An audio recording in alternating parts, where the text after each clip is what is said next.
홍해를 건넌 기적 뒤에 이스라엘은 광야에 서 있습니다. 기적의 시작이었지만 광야는 기다림의 시간이었습니다. 불평과 눈물, 그리고 만나와 구름 기둥. 민수기는 완벽한 사람들의 이야기가 아니라 넘어지며 배워가는 믿음의 이야기입니다. 지금 우리의 광야는 어디입니까? 그 길 위에서 하나님은 무엇을 가르치고 계실까요? 신의 광야의 고요한 아침, 성막 위로 햇빛이 조용히 내려옵니다. 출애굽한 지 둘째 해 둘째 달, 하나님은 모세를 부르십니다. 회막 안에서 들려오는 음성은 새로운 시작을 알립니다. 이스라엘 자손의 총수를 계수하라. 하나님은 이름을 따라 부르라 하십니다. 20살 이상 전쟁에 나갈 사람, 그들을 지파별로 기록하게 됩니다. 모세와 아론은 그 말씀을 듣고 백성을 모으기 시작합니다. 각 지파마다 대표가 세워지고 이름이 하나씩 불려집니다. 르우벤의 엘리술과 시므온의 슬루미엘, 유다의 나손과 이사갈의 느다넬입니다. 스불론의 엘리압과 에브라임의 엘리사마, 므낫세의 가말리엘도 함께 섭니다. 베냐민의 아비단과 단의 아히에셀, 아셀의 바기엘과 갓의 엘리아삽입니다. 납달리의 아히라까지 12지파의 대표가 모입니다. 광야의 모래 위에 서 있는 사람들, 그들의 이름이 하늘에 기록됩니다. 여기서 묻게 됩니다. 하나님은 왜 백성의 수를 세셨을까요? 전쟁을 준비하기 위함일까요? 아니면 한 사람도 잊지 않기 위함일까요? 계수가 시작되고 각 지파의 수가 드러납니다.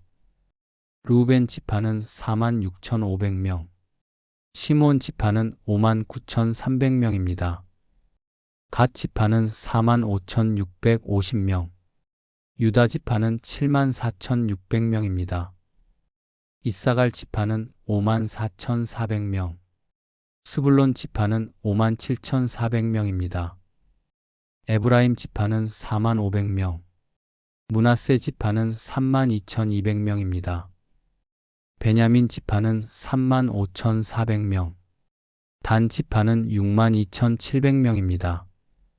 아셀 지파는 41,500명, 납달리 지파는 53,400명입니다. 모든 군대의 수는 60만을 넘고 광야에 큰 민족이 서 있음을 보여줍니다. 이 숫자 속에는 이야기들이 있습니다. 애굽의 벽돌을 쌓던 손들, 홍해를 건너던 발걸음들, 만나를 주워 담던 작은 손들입니다. 숫자는 차갑게 보이지만 하나님의 기억은 따뜻합니다. 여기서 다시 묻게 됩니다. 나는 하나님께 숫자일까요? 아니면 이름으로 불리는 존재일까요? 광야의 삶 속에서도 하나님은 나를 알고 계실까요? 그러나 레위 지파는 따로 구별됩니다. 전쟁의 수에 포함되지 않습니다. 그들은 성막을 맡아 하나님의 집을 지키게 됩니다. 성막을 옮길 때 레위인이 담당하고 진을 칠 때에도 그들이 중심이 됩니다. 성막 가까이에 레위인이 머물며 거룩함의 울타리를 이루게 됩니다. 이 장면은 광야의 질서를 보여줍니다. 하나님이 중심에 계신 공동체입니다. 동쪽과 서쪽과 남쪽과 북쪽, 지파들은 성막을 중심으로 진을 칩니다. 광야의 한가운데 성막이 서 있고 그 주변에 백성이 살아갑니다. 우리 삶에도 같은 질문이 남습니다. 내 삶의 중심에는 무엇이 서 있습니까? 바쁜 일정과 걱정의 한가운데 하나님의 자리가 남아 있습니까? 모세와 아론은 계수를 마치고 백성의 모습을 바라봅니다. 광야의 시작은 혼란이 아니라 하나님이 세우신 질서였습니다. 이름을 부르시는 하나님, 중심에 거하시는 하나님, 그 하나님과 함께 이스라엘의 여정이 이어집니다. 광야의 바람이 조용히 불어오고 첫 장의 이야기는 이렇게 시작됩니다. 한 사람 한 사람을 부르시는 하나님, 그 부르심 속에 여정이 담겨 있습니다. 오늘 우리의 삶 속에서도 그 음성은 여전히 이어집니다. 나는 어디에 서 있습니까? 어떤 이름으로 불리고 있습니까? 광야의 시작처럼 우리의 이야기 역시 부르심에서 시작됩니다. 2장. 신의 광야의 아침이 다시 밝고 하나님은 진의 질서를 말씀하십니다. 이스라엘은 흩어진 무리가 아니라 하나님의 군대처럼 정렬됩니다. 각 지파는 자기 깃발 아래 서고 조상의 가문을 따라 진을 칩니다. 동쪽에는 유다 진영이 자리합니다. 이사갈과 스불론이 함께합니다. 유다의 깃발 아래 모인 백성, 광야의 해 뜨는 방향을 바라봅니다. 그 수는 18만 6천 명이 넘고 행진할 때 가장 먼저 출발합니다. 남쪽에는 르우벤 진영이 자리하며 시므온과 갓이 함께 섭니다. 그들의 수는 15만 명을 넘고 광야의 길을 이어갑니다. 진의 한가운데에는 성막이 있습니다. 레위인이 그 주변을 지킵니다. 행진할 때 성막이 중심에 있고 백성은 그 주위를 둘러 이동합니다. 여기서 묻게 됩니다. 광야의 중심이 성막이었다면 우리 삶의 중심은 무엇입니까? 하나님이 중심에 있을 때 삶의 방향이 달라지지 않습니까? 서쪽에는 에브라임 진영이 자리하며 므낫세와 베냐민이 함께합니다. 그들의 수는 10만 명이 넘고 광야의 질서를 완성합니다. 북쪽에는 단 진영이 자리하고 아셀과 납달리가 함께합니다. 그들의 수는 15만 명이 넘으며 행진의 마지막을 맞습니다. 이렇게 네 방향의 진이 서고 성막이 그 중심에 자리합니다. 각 지파는 따로 서 있지만 하나의 공동체로 연결됩니다. 깃발은 달랐지만 목적지는 하나였습니다. 여기서 다시 묻게 됩니다. 각기 다른 삶 속에서도 우리는 같은 방향을 바라보고 있습니까? 다름 속에서도 하나님 안에서 하나가 되고 있습니까? 모세와 아론은 하나님의 말씀대로 진을 정렬합니다. 광야의 질서는 군대처럼 보이지만 그 중심은 예배였습니다. 성막이 있는 자리에서 이스라엘의 정체성이 드러납니다. 광야의 바람 속에서 질서와 평안이 함께 흐릅니다. 우리의 삶에도 묻게 됩니다. 혼란 속에서도 하나님 중심의 질서를 세우고 있습니까? 진의 이야기는 끝나지만 여정은 이제 막 시작됩니다. 3장. 광야의 고요 속에서 모세는 또 다른 이야기를 전합니다. 아론과 그의 아들들, 제사장의 계보가 소개됩니다.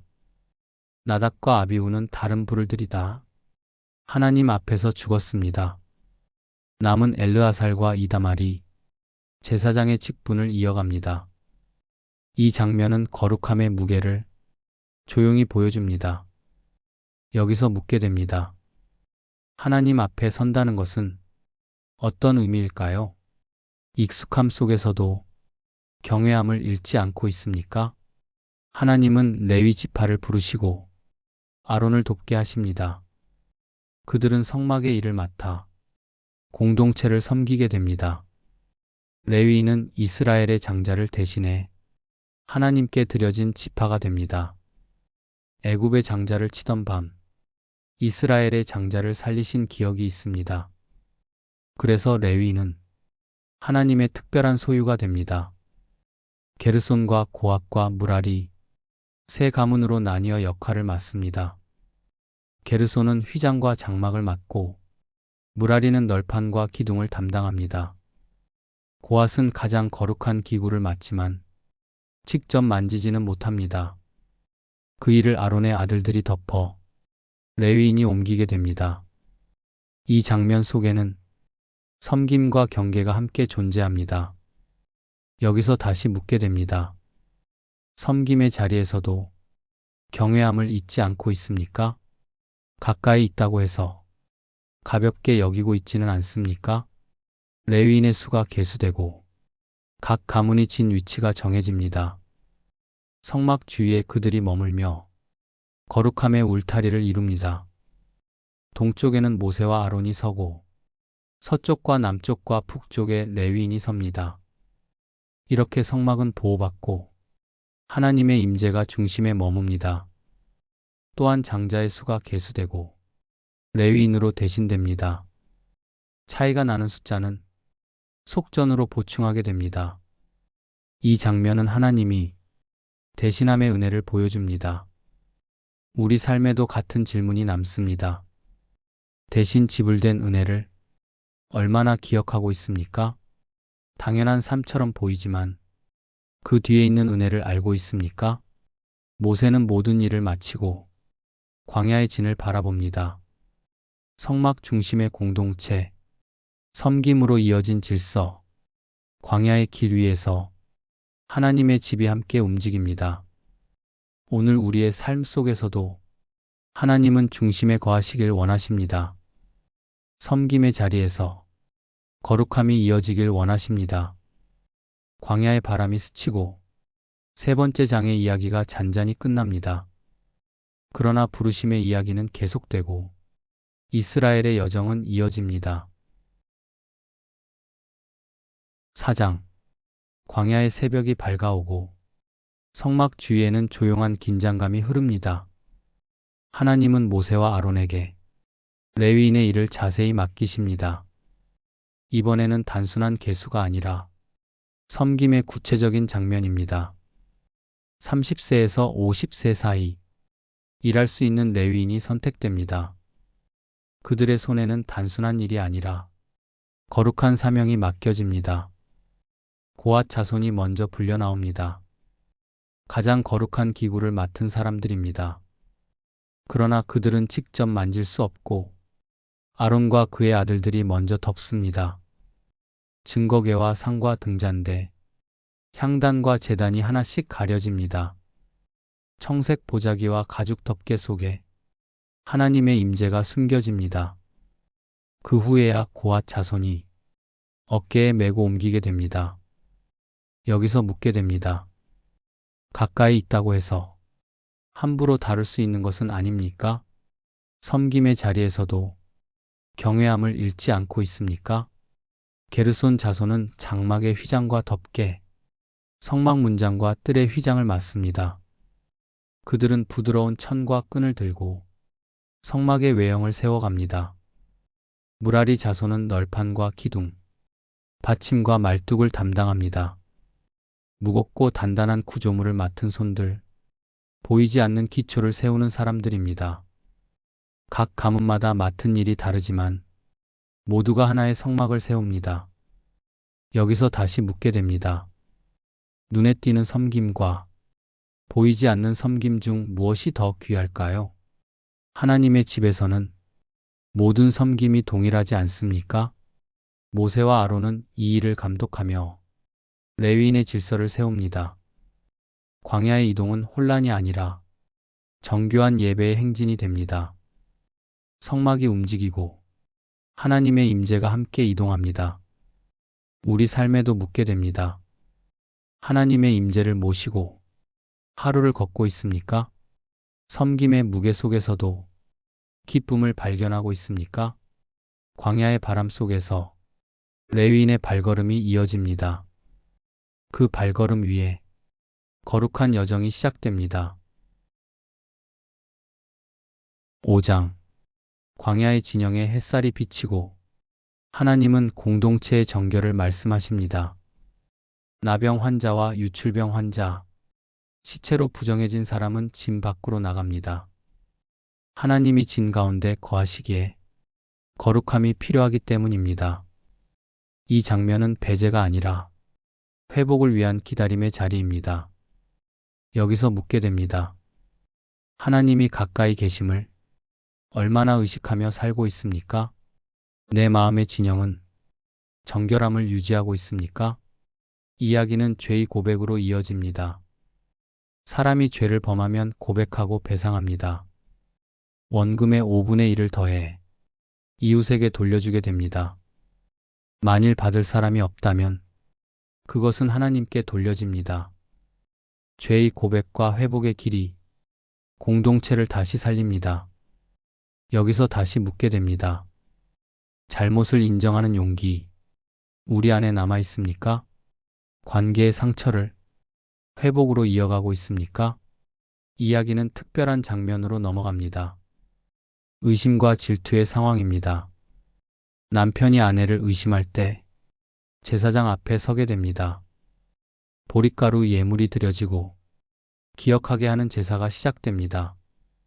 제사장은 거룩한 물을 가져와 흙을 섞어 쓴 물을 준비합니다.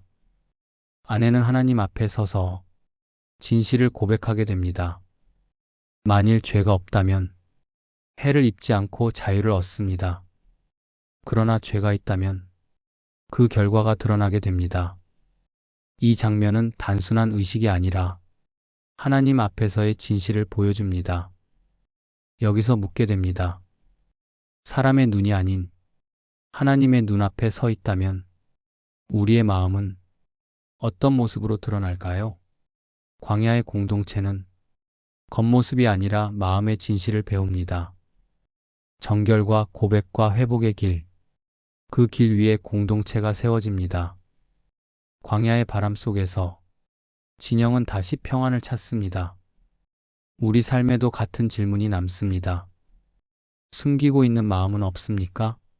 고백을 통해 회복의 길을 걸을 준비가 되었습니까? 광야의 이야기는 계속되고 정결한 공동체의 길이 이어집니다. 하나님이 함께 거하시는 자리, 그 자리에서 여정은 깊어집니다. 신명기 6장. 광야의 고요한 아침 속에서 모세의 이야기는 헌신의 길로 이어집니다. 하나님은 특별한 서원을 말씀하시고 나실인의 길을 보여주십니다. 남자나 여자가 자원하여 자신을 구별해 하나님께 드립니다. 포도주와 독주를 멀리하고 포도 열매도 가까이 하지 않습니다. 머리를 자르지 않고 시체를 가까이 하지 않으며 삶 전체를 하나님께 드리는 시간, 조용한 헌신의 여정입니다. 여기서 묻게 됩니다. 우리 삶에도 하나님께 구별된 시간 필요하지 않습니까? 바쁜 일상 속에서도 헌신의 자리를 마련하고 있습니까? 나실인의 기간이 끝나면 제사와 함께 감사의 예물을 드립니다. 머리카락을 깎아 제단 불에 올리고 헌신의 시간을 하나님께 돌려드립니다. 헌신은 끝이 아니라 새로운 시작이 됩니다. 이 장면 뒤에 가장 따뜻한 축복이 이어집니다. 하나님은 아론과 그의 아들들에게 백성을 축복하라 하십니다. 여호와는 내게 복을 주시고 너를 지키시기를 원하며 여호와는 그의 얼굴을 내게 비추사 은혜 베푸시기를 원하며 여호와는 그 얼굴을 내게로 향하여 평강 주시기를 원하노라. 이 축복의 말은 광야의 밤에도 울려 퍼집니다. 여기서 다시 묻게 됩니다. 우리의 삶 속에 들려오는 축복의 말 기억하고 있습니까? 평강의 약속을 마음에 담고 살아가고 있습니까? 하나님의 이름이 백성 위에 놓이고 축복의 이야기가 광야에 퍼집니다. 신명기 7장. 성막이 세워진 날 이스라엘의 지도자들이 모입니다. 각 지파의 대표들이 예물을 가지고 나옵니다. 수레와 소를 들여 성막 봉사를 돕게 합니다. 게르손과 무라리 자손이 그 수레를 받아 섬깁니다. 고앗 자손은 수레를 받지 않고 어깨로 거룩한 기구를 옮깁니다. 여기서 묻게 됩니다. 섬김의 방식은 달라도 가치는 동일하지 않습니까? 눈에 보이는 봉사와 보이지 않는 봉사 중 무엇이 더 귀할까요? 그리고 12지파의 헌물이 이어집니다. 하루에 한 지파씩 드려집니다. 은쟁반과 은대접, 곡식과 향과 번제물이 준비됩니다.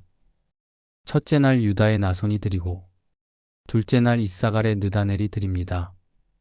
셋째 날 스불론의 엘리압, 넷째 날 르우벤의 엘리술이 나옵니다. 시므온과 갓과 에브라임과 므낫세, 베냐민과 단과 아셀과 납달리까지 12날 동안 이어진 헌물은 모두 같았지만 마음은 각기 달랐습니다. 반복되는 장면 속에서 헌신의 이야기가 쌓여갑니다. 여기서 다시 묻게 됩니다. 헌신의 크기가 아니라 마음이 중요하지 않습니까? 작은 예물이라도 사랑으로 드려지고 있습니까? 마지막 날 모든 예물이 드려지고 성막 안에 고요가 흐릅니다.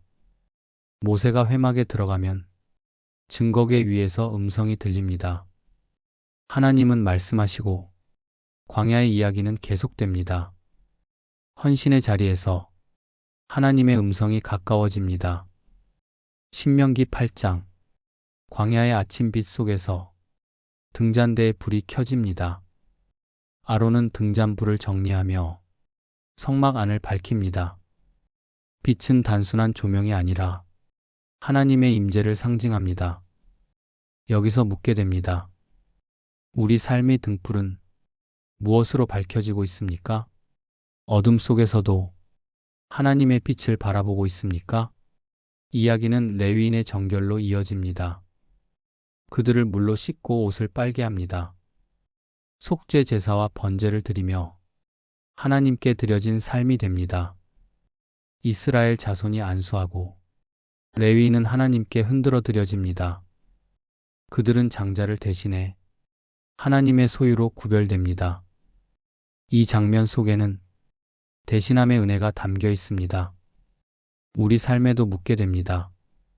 대신 지불된 은혜를 얼마나 기억하고 있습니까?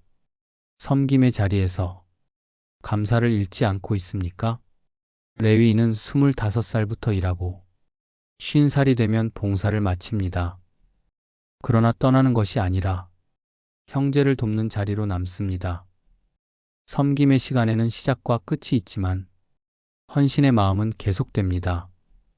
광야의 하루 속에서 빛과 정결과 섬김이 이어집니다. 성막의 등불은 꺼지지 않고 이스라엘의 길을 비춥니다. 우리 삶에도 같은 질문이 남습니다. 하나님의 빛이 오늘의 길을 밝히고 있습니까? 섬김의 자리에서 기쁨을 발견하고 있습니까? 광야의 바람이 잔잔히 흐르고 이스라엘의 여정은 계속됩니다. 빛과 헌신의 이야기 속에서 하나님은 여전히 함께 하십니다. 신명기 9장 신의 광야의 조용한 날들 속에서 6월절의 시간이 다시 찾아옵니다. 출애굽의 밤을 기억하며 백성은 어린 양을 준비합니다. 하나님은 정해진 때에 6월절을 지키라 말씀하십니다. 그러나 시체로 인해 부정해진 사람들이 6월절을 지킬 수 없게 됩니다.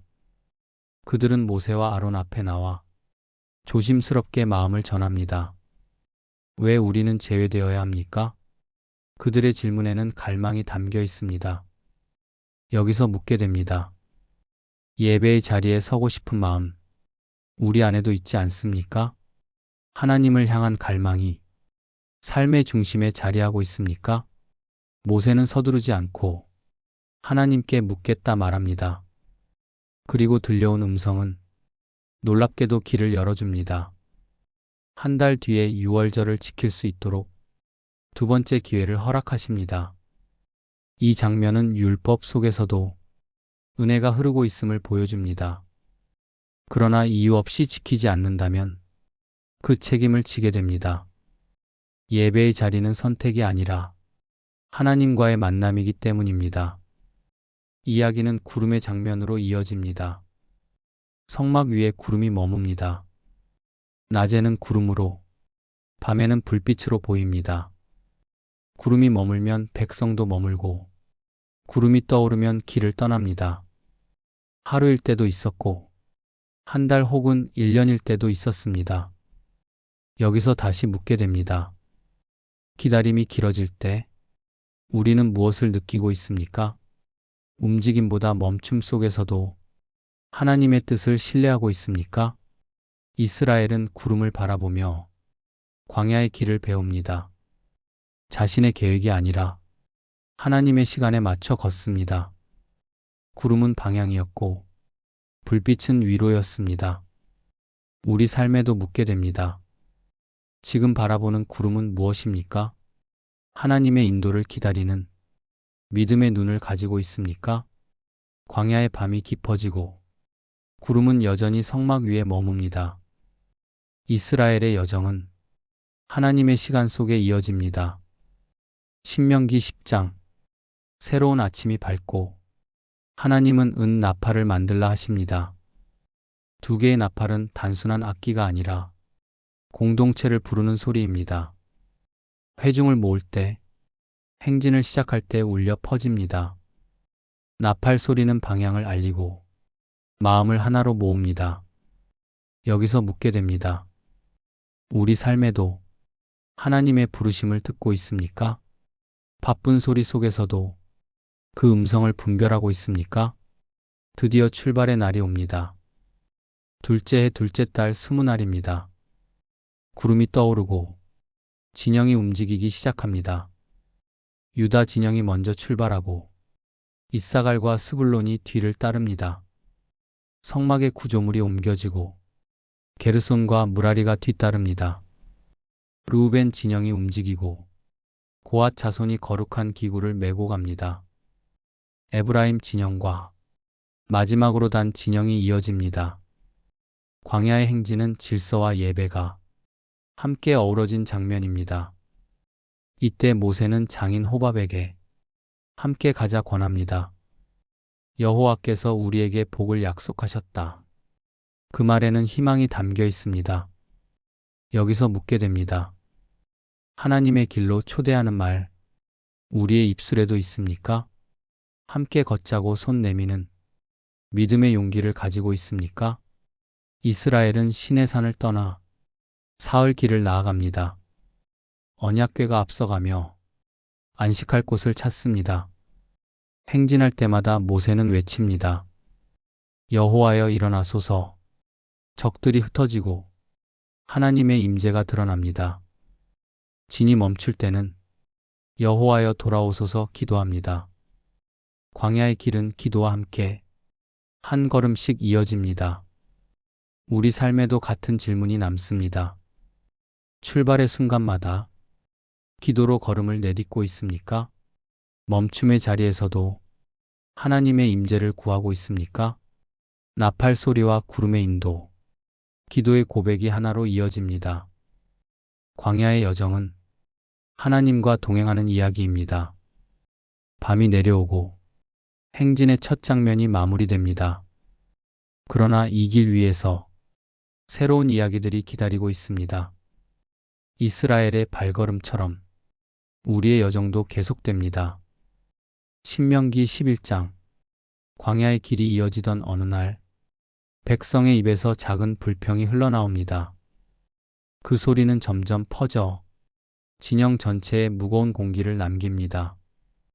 여호와께서 그 소리를 들으시고 진 끝에 불이 붙게 됩니다. 백성은 놀라 모세에게 부르짖고 모세가 기도하자 불이 꺼집니다. 그곳은 다베라라 불리며 불평의 흔적이 남습니다. 그러나 이야기는 거기서 멈추지 않습니다. 다른 갈망이 다시 고개를 듭니다. 찹족과 이스라엘이 함께 말합니다. 고기를 먹고 싶다 합니다. 애굽에서 먹던 생선과 채소, 그 맛을 그리워합니다. 만나는 여전히 내려오지만 마음은 만족하지 못합니다. 여기서 묻게 됩니다. 이미 받은 은혜보다 없는 것을 더 바라보고 있지는 않습니까? 익숙한 축복이 감사가 아닌 당연함이 되고 있습니까? 모세는 이 소리를 듣고 마음이 무거워집니다. 백성을 감당하기 어려워 하나님께 솔직히 고백합니다. 이 짐이 너무 무겁습니다. 모세의 기도에는 눈물이 담겨 있습니다. 하나님은 그 마음을 들으시고 70장로를 세우라 하십니다. 성막 곁에 그들이 모이고 하나님의 영이 그들 위에 임합니다. 예언의 소리가 진영에 울려 퍼지고 모세의 짐이 나누어집니다. 여기서 다시 묻게 됩니다. 혼자 감당하려 애쓰고 있지는 않습니까? 하나님이 준비하신 도움의 손길을 외면하고 있지는 않습니까? 하나님은 또 백성의 갈망을 들으시고 바람을 일으켜 메추라기를 보내십니다. 진 사방에 고기가 쌓이고 백성은 하루 종일 거둡니다. 그러나 욕심이 멈추지 않을 때 재앙이 임하고 많은 이가 죽습니다. 그곳은 기브로탓다와라 불리며 탐욕의 무덤이 됩니다. 광야의 이야기는 조용히 묻습니다. 갈망과 탐욕 사이의 경계는 어디일까요? 필요를 구하는 기도와 욕심의 외침은 어떻게 다를까요? 이스라엘은 다시 길을 떠나고 광야의 바람이 조용히 흐릅니다. 12장 하세롯에 머물던 어느 날 모세의 가족 안에서 갈등이 시작됩니다. 미리암과 아론이 말합니다. 여호와께서 모세만 말씀하셨느냐 합니다. 그들의 말 속에는 질투와 비교의 그림자가 있습니다. 그러나 성경은 말합니다. 모세는 온유한 사람이었습니다. 하나님은 그 말을 들으시고 모세와 아론과 미리암을 부르십니다. 구름 기둥이 내려오고 성막문에 긴장감이 흐릅니다. 하나님은 말씀하십니다. 선지자에게는 꿈과 환상으로 말하지만 모세에게는 대면하여 명확히 말씀하신다 합니다. 여기서 묻게 됩니다. 하나님이 주신 자리와 다른 사람의 자리를 비교하고 있지는 않습니까? 부르심의 다름을 경쟁으로 느끼고 있지는 않습니까? 하나님의 진노가 떠난 후 미리암은 나병에 걸립니다. 아론은 놀라 모세에게 부탁하고 모세는 즉시 하나님께 기도합니다. 하나님, 그녀를 고쳐주십시오. 짧지만 간절한 기도입니다. 하나님은 일주일 동안 짐 밖에 머물게 하시고 그 후에 회복시키십니다. 백성은 그녀가 돌아올 때까지 길을 떠나지 않습니다. 이 장면 속에는 징계와 회복, 그리고 공동체의 기다림이 함께합니다. 우리 삶에도 묻게 됩니다. 상처 입은 사람을 기다려줄 여유가 남아 있습니까? 비판보다 중보의 기도를 선택하고 있습니까? 미리암이 돌아오고 이스라엘은 다시 길을 떠납니다. 13장 바란 광야에 이르렀을 때 새로운 장면이 펼쳐집니다. 하나님은 모세에게 말씀하십니다. 가나안 땅을 정탐하라 하십니다. 각 지파에서 한 사람씩 선택되고 12 정탐꾼이 길을 떠납니다. 그들은 네겝과 산지를 지나 헤브론과 에스골 골짜기에 이릅니다. 그곳에서 거대한 포도송이를 따고 두 사람이 막대에 메고 돌아옵니다. 40일의 여정 끝에 정탐꾼들은 보고를 시작합니다. 그 땅은 적과 꿀이 흐릅니다. 희망의 말이 먼저 들립니다. 그러나 이어지는 말은 두려움의 그림자를 남깁니다. 성읍은 크고 백성은 강하며 아낙 자손이 있다 합니다. 여기서 갈림길이 시작됩니다. 갈렙이 일어나 말합니다. 우리가 능히 올라가 취하자. 믿음의 목소리가 울립니다. 그러나 다른 정탐꾼들은 불가능하다고 말합니다. 우리는 메뚜기 같았다. 그들의 시선은 두려움에 머뭅니다. 여기서 묻게 됩니다. 같은 상황 속에서도 왜 다른 보고가 나올까요? 눈에 보이는 현실과 하나님의 약속 중 무엇을 더 믿고 있습니까? 정탐꾼의 말은 백성에게 퍼지고 밤새 울음소리가 진영을 채웁니다. 희망의 땅이 두려움의 땅으로 바뀌는 순간입니다. 광야의 별빛 아래에서 이스라엘은 갈림길에 서 있습니다. 믿음과 두려움 사이 선택의 이야기가 시작됩니다. 우리 삶에도 같은 질문이 남습니다. 약속을 바라보고 있습니까? 아니면 장벽만 보고 있습니까? 광야의 바람이 불고 정탐의 이야기는 다음 장으로 이어집니다.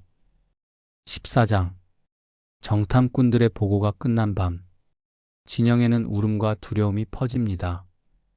백성은 모세와 아론을 원망하며 차라리 애굽에서 죽었으면 좋았다고 말합니다. 약속의 땅은 희망이 아니라 두려움의 이야기로 바뀌어 버립니다. 여기서 묻게 됩니다. 하나님이 주신 약속이 두려움 앞에서 흔들리고 있지는 않습니까? 미래의 가능성보다 현재의 장벽을 더 크게 보고 있습니까? 여호수아와 갈렙이 일어나 옷을 찢으며 말합니다. 그 땅은 심히 아름다운 땅이며 여호와께서 우리와 함께 하신다 합니다. 그러나 백성은 돌로 치려하고 회막에 하나님의 영광이 나타납니다. 하나님은 모세에게 말씀하십니다. 이 백성이 언제까지 나를 믿지 않겠느냐 합니다. 모세는 다시 중보의 자리로 나아가 하나님의 이름을 위해 간구합니다. 애굽과 열방이 듣지 않게 하시고 자비를 베풀어 달라 기도합니다. 하나님은 용서하시지만 불신의 세대는 땅을 보지 못한다 하십니다. 여호수아와 갈렙만이 남고 나머지는 광야에서 생을 마칩니다. 탐욕의 보고를 전한 정탐꾼들도 재앙으로 죽게 됩니다. 백성은 그제야 후회하며 올라가겠다고 말합니다. 그러나 모세는 말합니다. 여호와께서 함께하지 않으신다 합니다. 백성은 산으로 올라갔다가 아말렉과 가나안 사람에게 패합니다. 여기서 다시 묻게 됩니다. 순종의 타이밍을 놓치고 후회만 남은 적은 없습니까?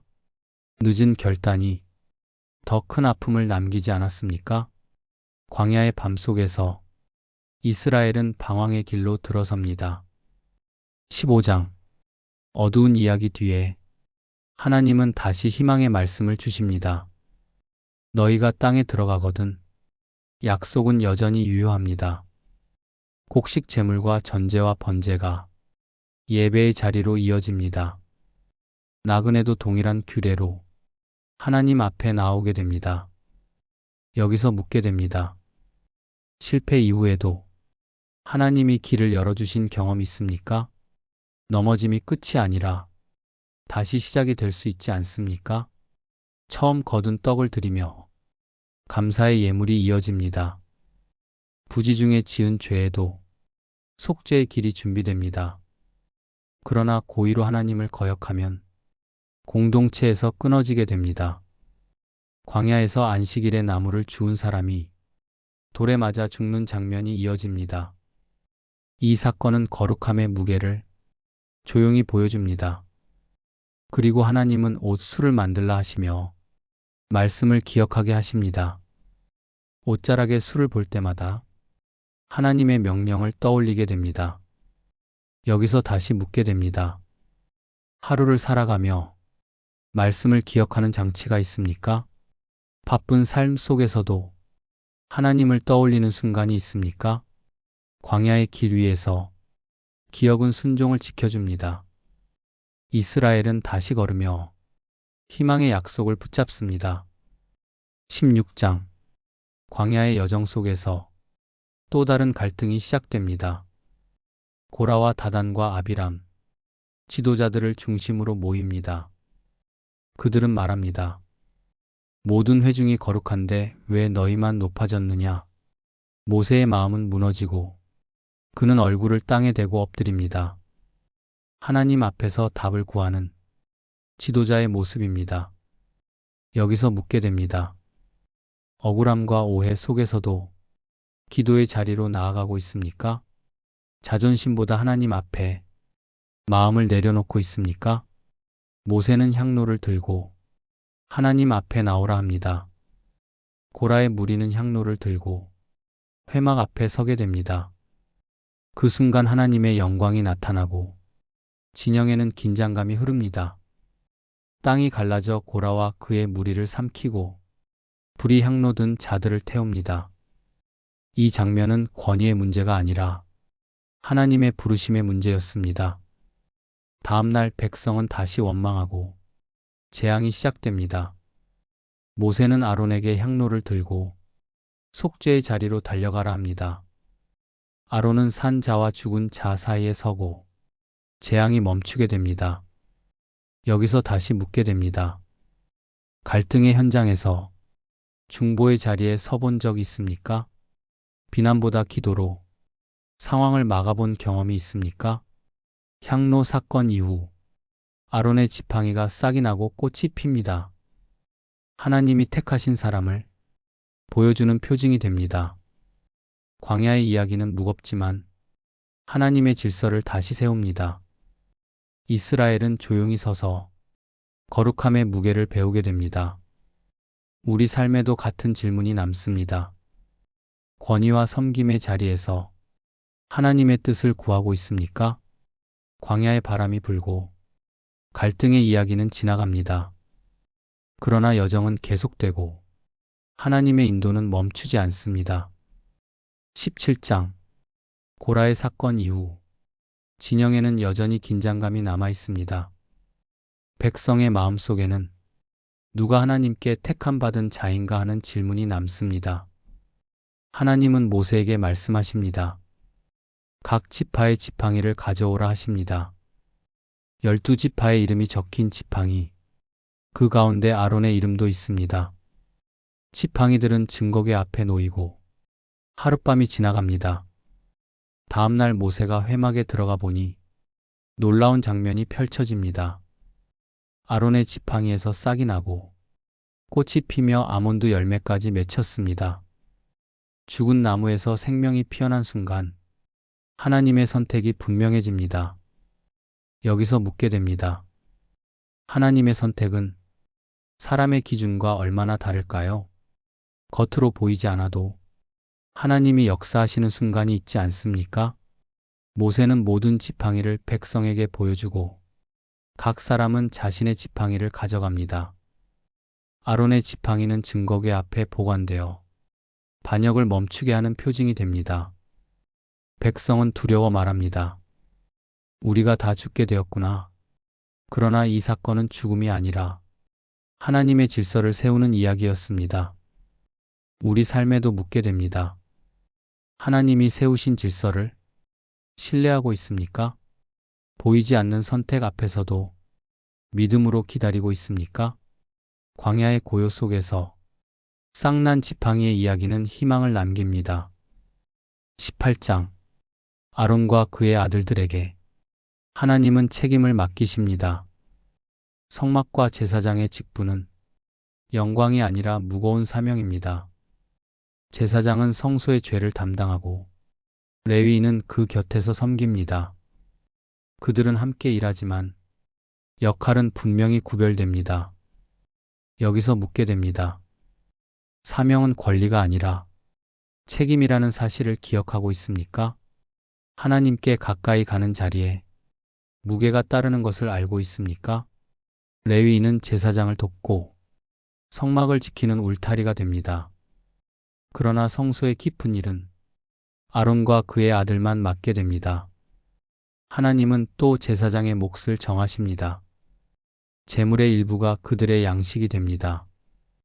곡식과 기름과 포도주의 첫 열매, 백성의 헌물이 그들의 몫입니다. 그들은 땅에 기업이 없지만 하나님이 그들의 기업이 됩니다. 이 말은 광야의 한가운데 깊은 위로로 들립니다. 레위인도 11조를 받고 그 중에서 다시 11조를 드립니다. 섬김의 자리에서도 나눔과 헌신이 이어집니다.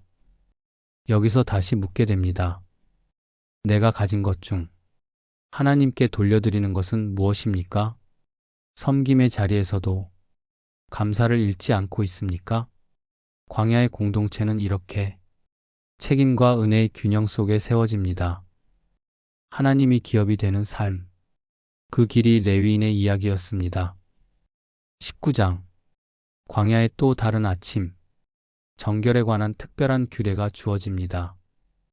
흠없고 멍에 매지 않은 붉은 암송아지를 준비하게 합니다. 그 암송아지는 진 밖에서 잡히고 불에 태워집니다. 그 재는 물과 섞여 부정을 씻는 정결수가 됩니다. 죽음으로 인해 부정해진 사람이 그 물로 정결하게 됩니다. 셋째 날과 일곱째 날, 정결의 과정이 이어집니다. 여기서 묻게 됩니다. 죽음의 접촉은 왜 정결의 과정을 필요로 했을까요? 생명의 하나님 앞에서 우리는 얼마나 거룩함을 인식하고 있습니까? 죄를 뿌리는 자도 씻어야 하고 정결을 돕는 사람도 정결해야 합니다. 이 장면은 정결이 한 사람의 문제가 아님을 보여줍니다. 공동체 전체가 거룩함의 흐름 속에 살아갑니다. 정결수는 단순한 의식이 아니라 생명을 향한 회복의 상징입니다. 여기서 다시 묻게 됩니다. 우리 삶에도 정결의 시간이 필요하지 않습니까? 상처와 죄와 아픔을 씻어내는 하나님의 은혜를 경험하고 있습니까? 광야의 바람 속에서 붉은 암송아지의 재는 조용히 남아 있습니다. 죽음의 그림자 속에서도 회복의 길이 열려 있음을 말합니다. 이스라엘의 여정은 계속되고 정결의 이야기는 마음에 남습니다. 20장. 광야의 시간이 흘러 이스라엘은 신광야 가데스에 이릅니다. 그곳에서 미리암이 죽고 백성의 마음에는 슬픔이 스며듭니다. 그러나 곧 또 다른 문제가 찾아옵니다. 물이 없는 상황입니다. 백성은 모세와 아론을 향해 다시 원망의 목소리를 높입니다. 왜 우리를 이 광야로 인도했느냐? 그들의 말에는 지침과 분노가 섞여 있습니다. 여기서 묻게 됩니다. 반복되는 어려움 속에서 우리의 반응은 무엇입니까? 기도보다 원망이 먼저 나오고 있지는 않습니까? 모세와 아론은 회막으로 들어가 하나님 앞에 엎드립니다. 하나님은 지팡이를 가지고 반석에게 말하라 하십니다. 그러나 모세는 백성 앞에서 반석을 2번 쳐 물을 내게 합니다. 물은 풍성히 흘러나오지만 하나님은 모세와 아론에게 말씀하십니다. 너희가 나를 거룩히 나타내지 않았다. 그래서 그 땅에 들어가지 못한다 하십니다. 무리바라 불린 그곳에서 지도자의 마음도 무너집니다. 여기서 다시 묻게 됩니다. 결과가 좋았다고 해서 방법도 옳았다고 말할 수 있을까요? 순종의 방식까지 하나님께 맡기고 있습니까? 이스라엘은 에돔을 지나려 하지만 길을 허락받지 못합니다. 돌아가는 길 위에서 또 하나의 이별이 찾아옵니다. 아론이 호르산에서 죽고 엘르아살이 제사장 직분을 이어받습니다. 30일의 애도 속에서 한 시대가 저물어갑니다. 광야의 길은 계속되고 지도자의 마음에도 파도가 일렁입니다. 21장. 아랏 왕과의 전쟁에서 이스라엘은 하나님의 도우심을 경험합니다. 그러나 길이 험해지자 백성의 마음은 다시 약해집니다. 이 하찮은 음식이 싫다. 만나를 향한 불평이 다시 들립니다. 그때 불뱀이 진영에 나타나 많은 사람이 물려 죽게 됩니다. 백성은 모세에게 와서 고백합니다. 우리가 죄를 지었습니다. 여기서 묻게 됩니다. 고통이 찾아올 때 비로소 돌아보는 마음이 있지 않습니까? 문제의 순간이 회개의 시작이 되지 않습니까? 모세는 하나님께 기도하고 하나님은 놀라운 방법을 주십니다. 노스로 뱀을 만들어 장대에 달라 하십니다.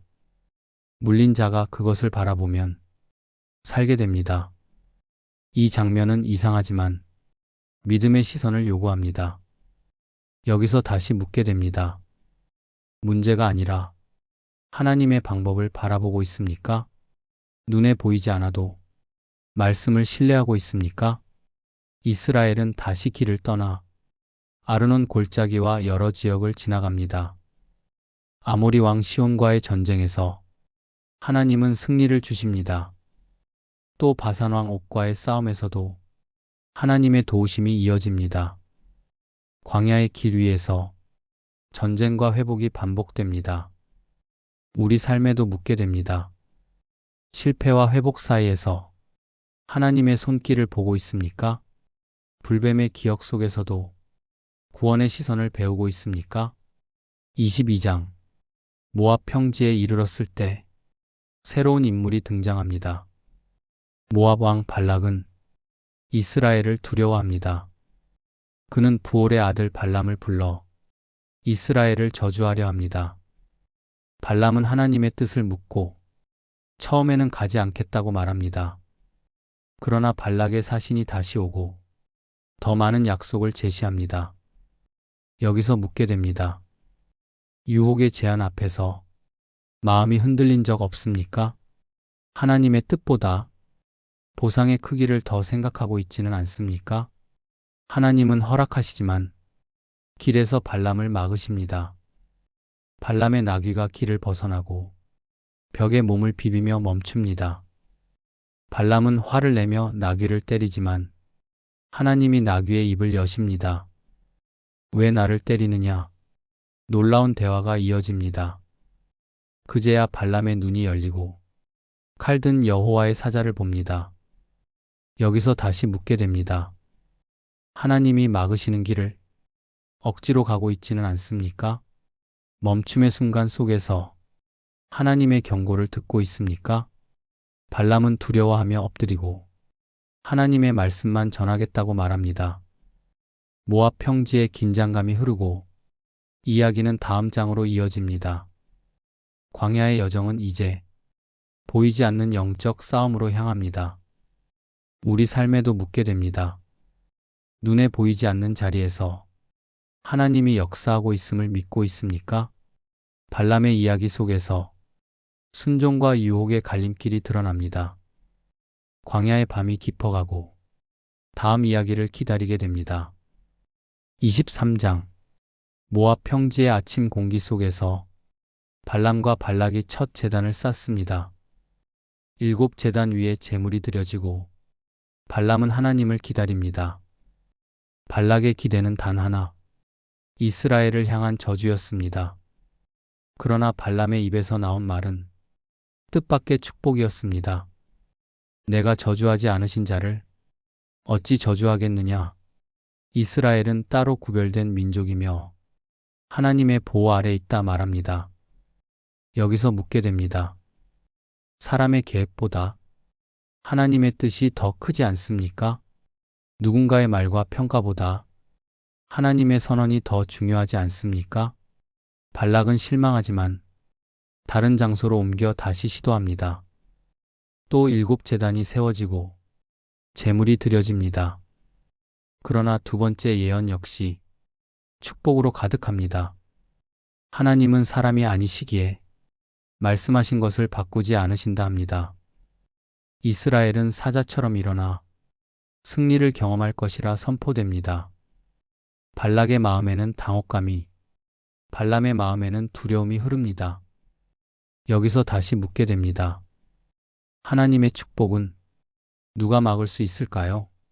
사람의 반대 속에서도 하나님의 계획은 계속되지 않습니까? 두 사람은 다시 자리를 옮기며 세 번째 시도를 준비합니다.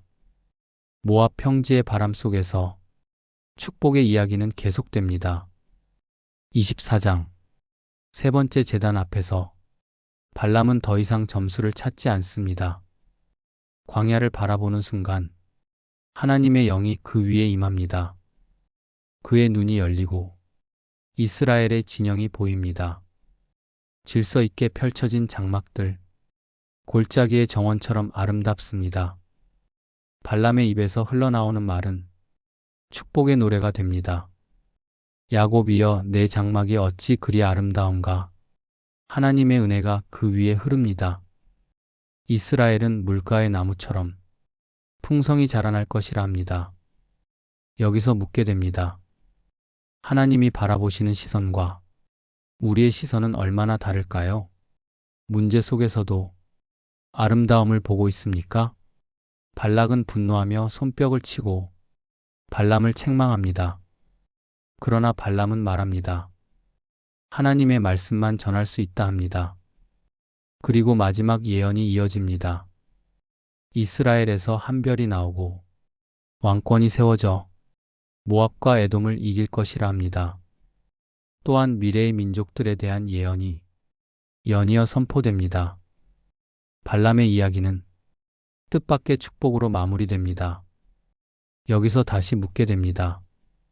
하나님은 우리의 적대적 상황 속에서도 선한 길을 준비하고 계시지 않습니까? 막힌 길처럼 보일 때 보이지 않는 축복이 진행되고 있지 않습니까?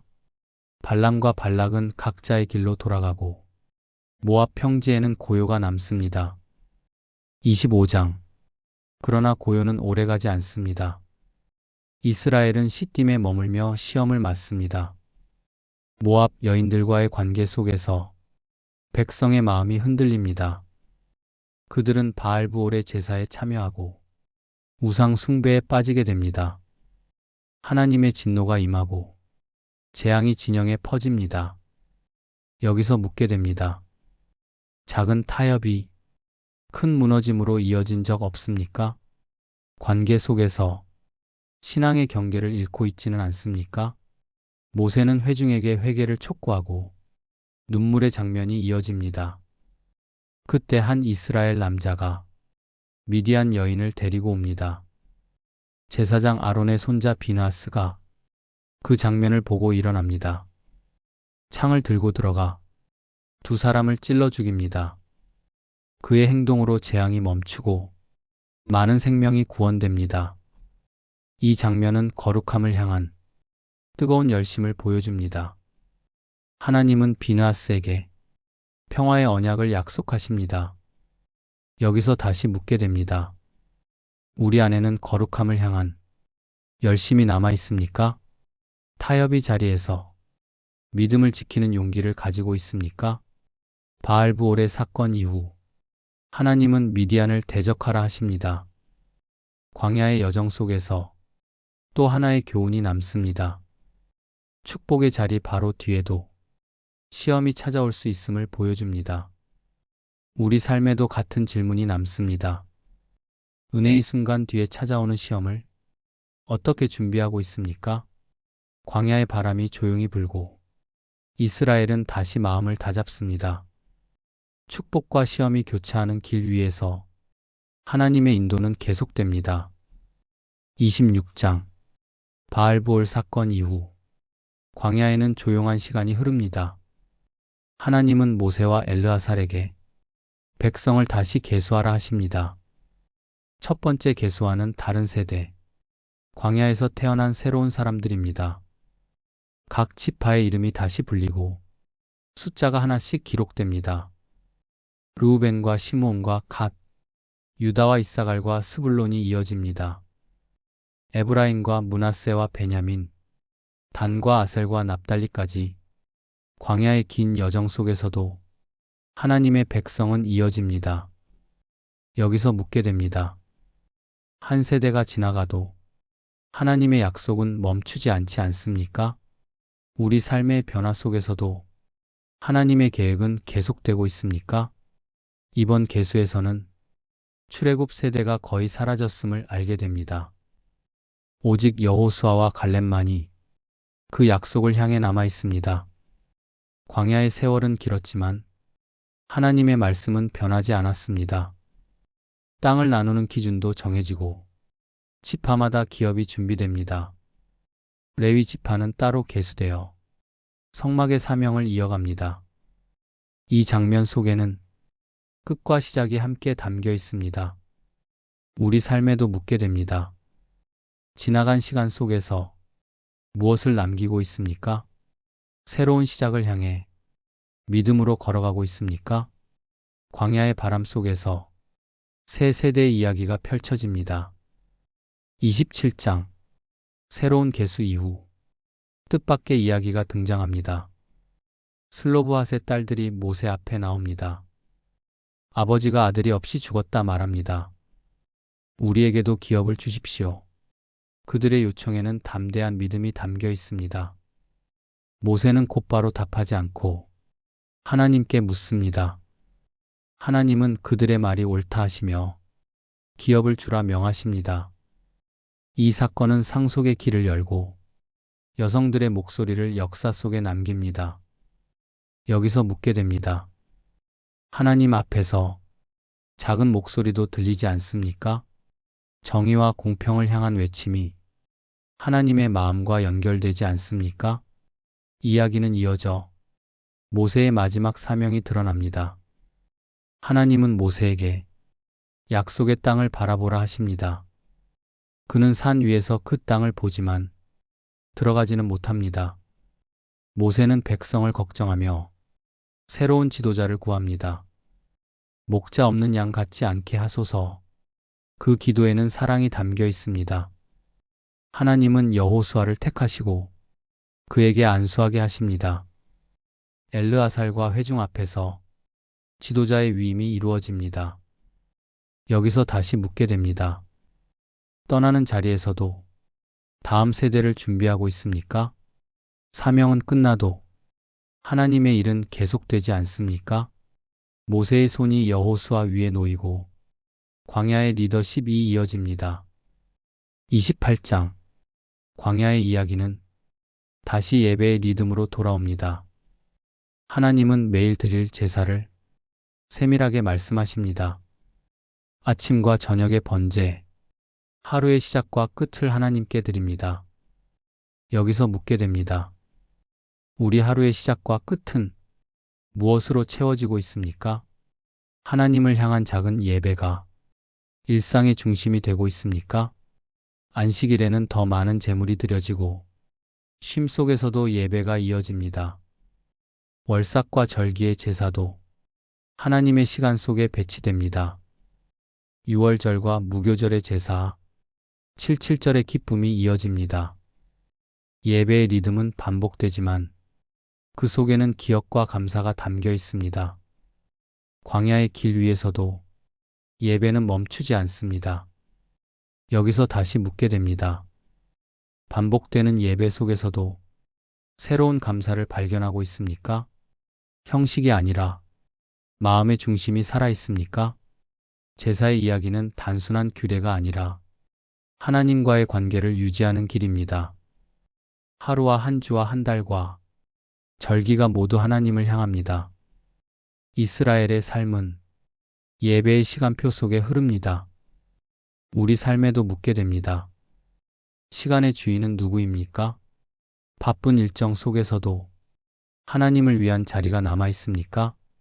광야의 바람 속에서 예배의 향기가 조용히 퍼집니다.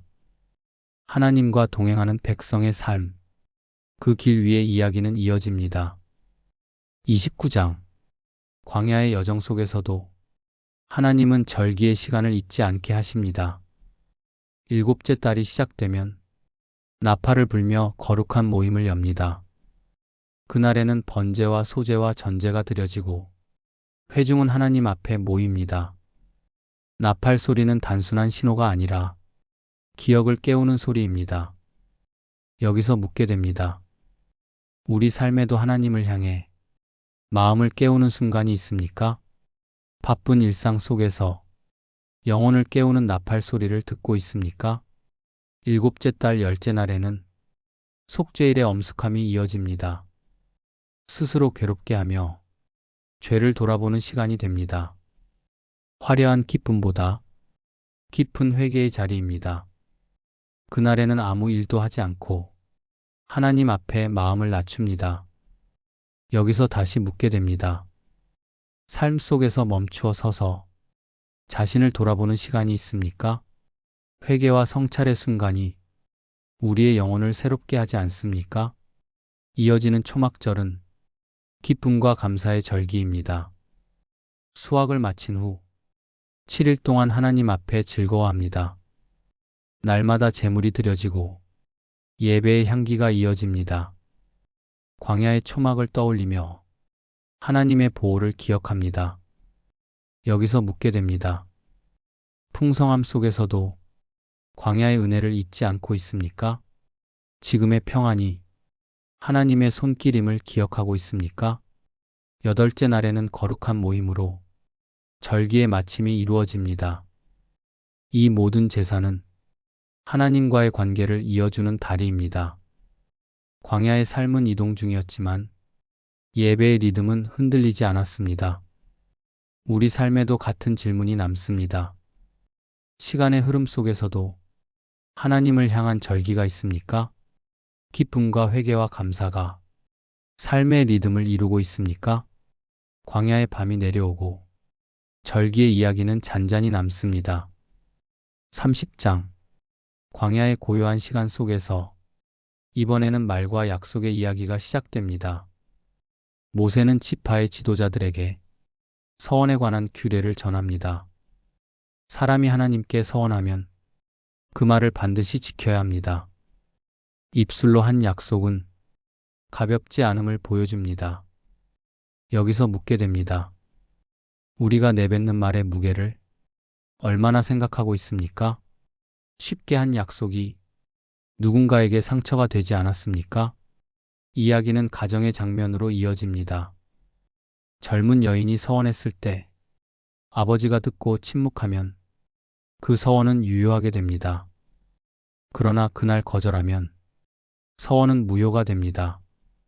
결혼한 여인의 서원도 남편이 반응에 따라 달라집니다. 이 규례는 당시 공동체 속에서 책임과 보호의 의미를 담고 있습니다. 여기서 다시 묻게 됩니다. 말과 관계 속에서 책임을 지는 태도를 가지고 있습니까? 서로의 약속을 존중하며 신뢰를 쌓아가고 있습니까? 과부나 이혼한 여인의 서원은 그녀 스스로 책임지게 됩니다. 모든 규례 속에는 말의 진실함을 지키려는 마음이 있습니다. 하나님 앞에서의 말은 기도이자 약속이기 때문입니다. 광야의 공동체는 이렇게 말의 신실함을 배우게 됩니다. 우리 삶에도 묻게 됩니다. 하나님께 드린 기도를 기억하며 살고 있습니까? 입술의 고백이 삶으로 이어지고 있습니까? 광야의 바람 속에서 서원의 이야기는 조용히 남습니다. 말의 무게와 약속의 진실, 그 위에 공동체가 세워집니다. 이스라엘의 여정은 계속되고 말씀은 삶 속에 스며듭니다. 31장 광야의 긴 여정 끝자락에서 하나님은 모세에게 마지막 사명을 주십니다. 미디안을 향한 전쟁, 바알보올 사건의 그림자가 남아 있습니다. 각 지파에서 1000명씩 뽑아 군대가 준비됩니다. 비느하스는 거룩한 기구와 나팔을 들고 군대와 함께 나아갑니다. 전쟁은 짧았지만 결과는 분명했습니다. 미디안의 왕들과 발람이 죽고 이스라엘은 승리를 거둡니다. 그러나 모세의 얼굴에는 기쁨보다 엄숙함이 남습니다. 여기서 묻게 됩니다. 승리의 순간에도 돌아봐야 할 마음이 있지 않습니까? 결과만이 아니라 과정을 살피고 있습니까? 모세는 군대가 돌아온 후 정결의 규례를 지키게 합니다. 전쟁에 참여한 자들은 진 밖에서 자신을 정결하게 합니다. 불로 견딜 것은 불로, 물로 견딜 것은 물로 정결케 됩니다. 이 장면은 전쟁의 흔적 속에서도 거룩함을 잃지 않게 합니다. 노획물은 나누어지고 군대와 공동체가 함께 몫을 받습니다. 군대의 몫에서도 일부가 하나님께 드려지고 레위인과 제사장의 몫이 됩니다. 지휘관들은 한 사람도 잃지 않았음을 고백하며 자발적인 예물을 드립니다. 금과 장신구를 하나님께 바치며 속죄의 마음을 표현합니다. 여기서 다시 묻게 됩니다. 하나님의 보호를 경험한 후 감사의 표현을 하고 있습니까? 받은 은혜를 구체적인 헌신으로 이어가고 있습니까? 모세와 엘르아살은 그 예물을 받아 회막 앞에 기념으로 둡니다. 전쟁의 이야기는 끝나지만 감사의 기억은 남습니다. 광야의 저녁 속에서 마지막 사명의 무게가 흐릅니다. 32장 요단강 동편에 이르렀을 때 르우벤과 갓 지파가 모세에게 나옵니다. 그 땅은 목축하기에 좋아 보였고 그들의 눈에는 가능성이 보였습니다. 이 땅을 기업으로 주십시오. 그들의 요청이 조심스럽게 들립니다. 모세의 마음에는 과거의 기억이 떠오릅니다. 정탐꾼 사건으로 백성이 낙심했던 순간입니다. 여기서 묻게 됩니다. 나의 선택이 공동체에 어떤 영향을 줄지 생각해 본 적이 있습니까? 개인의 필요와 공동체의 사명 사이에서 고민하고 있습니까? 모세는 그들을 책망하며 형제들을 낙심시키려 하느냐 묻습니다. 그러나 그들은 계획을 설명합니다. 가족을 위해 성읍을 세우고 전쟁에는 앞장서 함께 싸우겠다고 말합니다. 약속의 땅을 얻을 때까지 돌아오지 않겠다 합니다.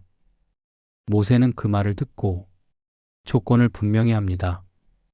전쟁에 참여하고 사명을 마친 후 그 땅을 기업으로 받게 됩니다. 르우벤과 갓은 그 약속을 받아들이고 말한 대로 하겠다고 합니다.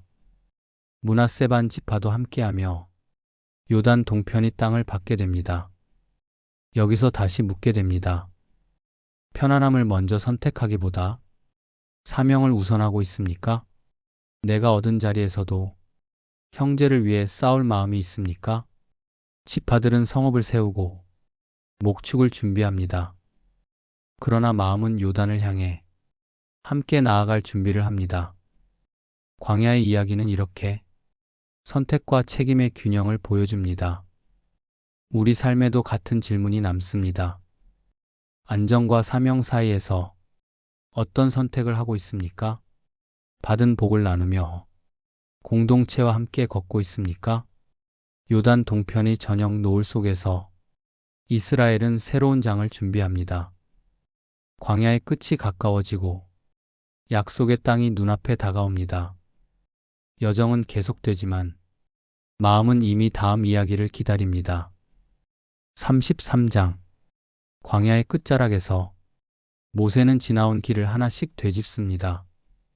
라암셋을 떠난 날부터 홍해를 건넌 순간까지 마라와 엘림과 시내산, 가데스와 호르산의 기억이 이어집니다. 지명 하나하나에는 눈물과 기적이 함께 담겨 있습니다. 여기서 묻게 됩니다. 지나온 삶의 여정 속에서 하나님의 흔적을 발견하고 있습니까? 잊고 있던 순간 속에도 은혜가 숨어 있지 않습니까? 광야의 길은 직선이 아니었고 돌아가고 멈추는 여정이었습니다. 그러나 그 모든 길 위에 하나님의 인도가 있었습니다. 모세는 또 명령을 전합니다. 가나안에 들어가면 우상을 제거하라 합니다. 그 땅을 정복하고 하나님의 백성으로 살아가라 합니다. 만일 남겨둔다면 가시와 덫이 될 것이라 경고합니다. 여기서 다시 묻게 됩니다. 삶 속에서 내려놓지 못한 우상은 무엇입니까? 작은 타협이 큰 고통으로 이어지지 않습니까? 광야의 회고는 끝나지만 약속의 땅을 향한 준비는 계속됩니다. 34장 이제 하나님은 약속의 땅의 경계를 구체적으로 보여주십니다. 남쪽은 신광야에서 시작해 사해와 네겝으로 이어집니다. 서쪽은 큰 바다, 북쪽은 레바논과 하맛길, 동쪽은 요단 강과 갈릴리 바다. 경계는 하나님이 정하신 선입니다. 여기서 묻게 됩니다. 하나님이 주신 영역 안에서 감사하며 살고 있습니까? 비교와 욕심으로 경계를 넘으려 하지는 않습니까? 땅을 나눌 지도자들도 세워지고 각 지파의 이름이 다시 불립니다. 엘르아살과 여호수아가 중심이 되어 기업의 분배가 준비됩니다. 약속은 이제 추상이 아니라 구체적인 현실로 다가옵니다. 광야의 끝에서 소망이 형태를 갖추기 시작합니다. 35장 하나님은 레위인을 위해 성읍을 마련하라 하십니다. 그들은 땅의 기업 대신 성읍과 목초지를 받게 됩니다. 그 가운데 6성읍은 도피성이 됩니다. 부지 중에 살인한 사람이 피할 수 있는 장소입니다. 여기서 묻게 됩니다. 정의와 자비가 함께 존재할 수 있을까요? 하나님의 나라는 둘 중 하나가 아니라 둘 다 아닙니까? 도피성은 피해 복수를 막고 공정한 재판의 시간을 줍니다. 그러나 고의로 살인한 자는 보호받지 못합니다. 증인은 둘 이상 필요하고 속전으로 생명을 대신할 수 없습니다. 이 규례는 생명의 가치를 깊이 강조합니다. 또한 피 흘림은 땅을 더럽히기에 정의가 반드시 세워져야 합니다. 여기서 다시 묻게 됩니다. 생명의 무게를 얼마나 소중히 여기고 있습니까? 말과 행동 속에서 타인의 생명을 존중하고 있습니까? 광야의 공동체는 정의와 자비의 균형을 배우게 됩니다. 36장 민수기의 마지막 장면은 슬로브와 딸들의 이야기로 돌아옵니다. 므낫세 지파의 지도자들이 와서 기업이 다른 지파로 넘어갈 것을 염려합니다. 모세는 하나님께 묻고 결혼에 관한 새로운 규례가 주어집니다. 슬로브핫의 딸들은 같은 지파 안에서 결혼하게 됩니다. 그리하여 기업은 보존되고 공동체의 질서가 유지됩니다. 여기서 묻게 됩니다. 자유와 질서 사이에서 지혜로운 선택을 하고 있습니까? 개인의 선택이 공동체에 미치는 영향, 생각해 본 적이 있습니까? 민수기의 이야기는 이렇게 조용히 마무리됩니다.